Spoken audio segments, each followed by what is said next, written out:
தகுதி தேர்வு தேர்ச்சி பெற்றிருக்கோம், ரெக்ரூட்மெண்ட் எக்ஸாம் என்ற நியமன தேர்வு தேர்ச்சி பெற்றிருக்கோம். எனவே தகுதி தேர்வு மற்றும் நியமன தேர்வில் தேர்ச்சி பெற்றவர்கள் என எங்களை நீங்கள் அழைக்கணும்னு சொல்லிட்டு பணிவோடு கேட்டுக்கொள்கிறேன். அது மட்டும் இல்லாமல் இங்கே எழும்பூர் பகுதியில் இருக்கக்கூடிய காவல்துறை ஆய்வாளர் அவர்கள் எங்களை தலைமைச் செயலகத்துக்கு அழைச்சிட்டு போனாங்க. இதில் 5 பேர் கொண்ட குழுவாக நாங்கள் போனோம். மாநில தலைவர் நானும், பொருளாளர் அவர்களும், செயலாளர் அவர்களும் மற்றும் மாநில ஒருங்கிணைப்பாளர்கள் எல்லாமே சேர்ந்து தலைமைச் செயலகத்துக்கு போனோம். தலைமைச் செயலாளரை நேரடியாக சந்திக்க தான் போனோம்.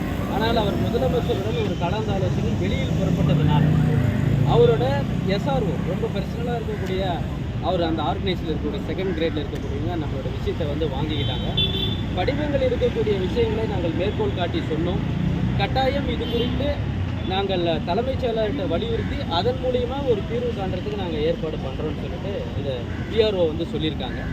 அடுத்ததாக அங்கேருந்து காவல்துறை ஆய்வாளர்கள் மூலிமா செக்ரட்டரியேட், அதாவது மதிப்புக்குரிய ஐயா சந்திரமோகன் ஐயா சந்திக்க போயிருந்தோம். பள்ளிக்கல்வித்துறை இயக்குனர் சந்திக்க போயிருந்தோம். அவரிடம் ஏற்கனவே நாங்கள் சந்திக்கும் போது கூட அதிக அளவில் பேசலை. ஆனால் இந்த முறை கிட்டத்தட்ட ஒரு 1/4 மணி நேரம் எங்களோட ஒரு பேச்சுவார்த்தையில் இருந்தார்.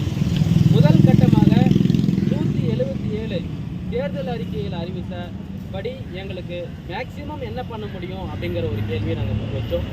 அடுத்ததாக சட்டமன்றத்தில் 110 விதியின் கீழே மாண்புமிகு முதலமைச்சர் அறிவித்த மாதிரி 19,260 காலி பணியிடங்களில் இன்னும் எவ்வளோ காலி பணியிடம் எங்களுக்கு இருக்குது, எவ்வளோ ஃபில் பண்ண போகிறீங்க, இதை நீங்கள் வெளியிடணும்னு சொல்லி நம்ம கேட்டுக்கிட்டோம். அதுக்கும் நெக்ஸ்ட் இன்னொரு கேள்வி கேட்குறது, 2023 சென்னை உயர்நீதிமன்றம் தற்காலிக ஆசிரியர் முறை ஆபத்தானது, தொடரக்கூடாதுன்னு சொன்ன பிறகும் ஒவ்வொரு வருஷமும் 6000 தற்காலிக ஆசிரியர்கள் நீங்கள் ரெக்கவர் பண்ணிக்கிட்டு இருக்கீங்க. அந்த தற்காலிக பணியே எங்களுடையது தான். தகுதி தேர்வு மற்றும் நியமன தேர்வு தேர்ச்சி பெற்றவங்களோட அந்த காலி பணியிடம், இந்த 18,000 காலி பணியிடம் எங்களுடைய காலி பணியிடம். எனவே இந்த தற்காலிகமாக இருக்கக்கூடிய ஆசிரியர்களோட காலி பணியிடத்தையும், அது மட்டும் இல்லாமல் மாவட்ட வாரியாக இருக்கக்கூடிய காலி பணியிடத்தையும், டிஆர்பி தேர்வாணையமே வெளியிட்ட 14,038 காலி பணியிடத்தையும் சேர்த்து கிட்டத்தட்ட 20,000க்கு மேலே காலி பணியிடங்கள் இருக்கும்போது 2,000 தான் சார் நீங்கள் அப்பாயின்மெண்ட் பண்ணியிருக்கீங்க. இது ரொம்ப ரொம்ப லோ. எங்களுக்கு மீண்டும் ஒரு முறை மறு தேர்வு இல்லாமல் இருக்கரம் கூப்பி கெஞ்சி கேட்டுக்கிட்டாங்க. சார், இன்னொரு நியமன தேர்வு மட்டும் வச்சுடாதீங்க, நாங்கள் நிறைய தேர்வு எழுதிட்டோம். இன்னொரு நியமன தேர்வு இல்லாமல் ஸ்டெப் பை ஸ்டெப்பாக கூட எவ்வளோ முடியுமோ எங்களை ஃபுல்ஃபில் பண்ணிவிட்டு, அதாவது 2024 தேர்வில் நியமன தேர்வில் தேர்ச்சி பெற்ற எல்லோருக்கும் அந்த மார்க் சீனியாரிட்டி படி எங்களுக்கு பணி நியமனம் வழங்கிய பிறகுதான் மீண்டும் ஒரு தேர்வை வைக்கணும். நீங்கள் ஒரு தேர்வு எங்களுக்கு வைக்கிறதாக இருந்தால் பணி நியமனமானை வழங்கிய பிறகு எங்களை அப்பாயின்மெண்ட் பண்ணிட்ட பிறகு எத்தனை ஸ்பெஷல் டெட் வச்சாலும் நாங்கள் எழுத தயாராக இருக்கோம் ஆஃப்டர் அப்பாயின்மெண்ட். ஆனால் பிஃபோர் அப்பாயின்மெண்ட்டுக்கு முன்னாடி இனி ஒரு தேர்வு இருக்கக்கூடாதுன்னு சொல்லி கேட்டோம். வரக்கூடிய 6ஆம் தேதி ஜாக்டோ ஜியோ அமைப்பு முதலமைச்சரோட சந்திக்க இருக்கிறாங்க. இப்போ அது துறை சார்ந்த அமைச்சரோட சந்திக்க இருக்கிறாங்க, பேச்சுவார்த்தையில் இருக்கிறாங்க. அந்த சந்திப்புகளில் எங்கள் அமைப்பை நீங்கள் அலோவ் பண்ணணும்னு சொல்லி ஒரு பெர்மிஷன் ஒன்று கேட்டிருக்கோம். அது மட்டும் இல்லாமல் இந்த விஷயத்தை சட்டமன்றத்துக்குள்ளே எங்களுக்கு ஒரு அறிவிப்பு வர மாதிரி இத்தனை கேள்விகளுக்கும் மத்தியிலும் நான் பேச வேண்டிய அனைத்து விஷயங்களையுமே நீங்களே மேற்கோள் காட்டியிருக்கீங்க.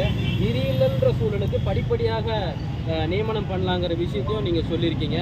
ஓகே, எல்லாருமே நீங்கள் சொன்ன எல்லா விஷயமே ஆப்டாக தான் இருக்குது, ஏற்றுக்கக்கூடிய விஷயமாக தான் இருக்குது. இது குறித்து we will consider to forward to CM அப்படின்னு சொல்லியிருக்காங்க.